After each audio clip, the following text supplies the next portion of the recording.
Leon Black paid Jeffrey Epstein $170 million. Not in the 90s, not before Epstein's conviction.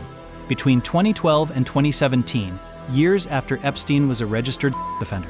At the time, Black was running Apollo Global Management and was worth billions.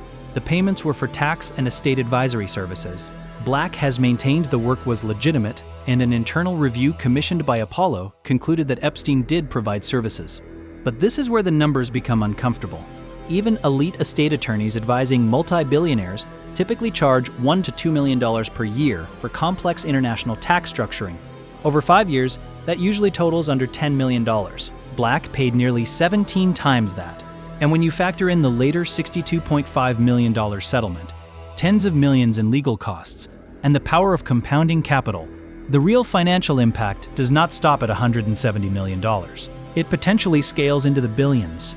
This is not about scandal, it is about math. Black and Epstein first met in the 1990s. After Epstein's 2008 conviction, most of Wall Street distanced themselves. Black did not. In 2012, he formally engaged Epstein for estate planning work. Over the next 5 years, payments totaled approximately $158 million directly, with additional transfers bringing the total to around $170 million. Supporters of the arrangement have pointed to claims that Epstein helped structure strategies that could save up to $1 billion in potential estate taxes.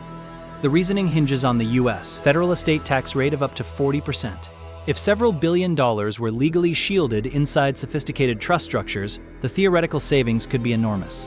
But there are reasons to approach that claim cautiously. There is no publicly documented evidence showing Epstein personally generating a realized $1 billion benefit. Estate tax savings are projections until death, and Black is alive.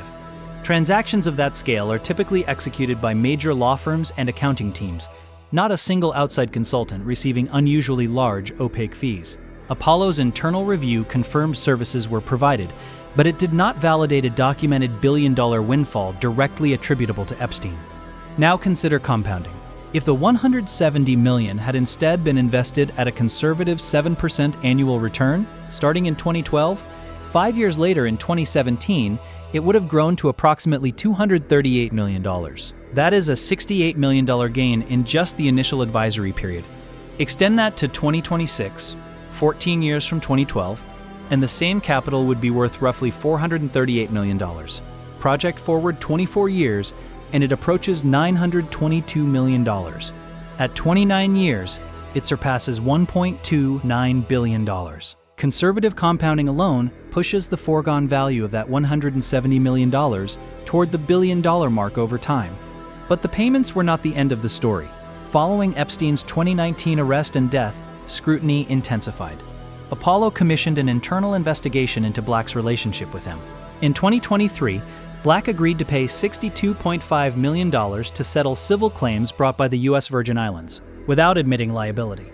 Prolonged federal litigation of that scale could easily have cost between $50 and $75 million in legal fees. Using a midpoint estimate of $60 million, the combined direct financial exposure tied to the relationship reaches roughly $292.5 million.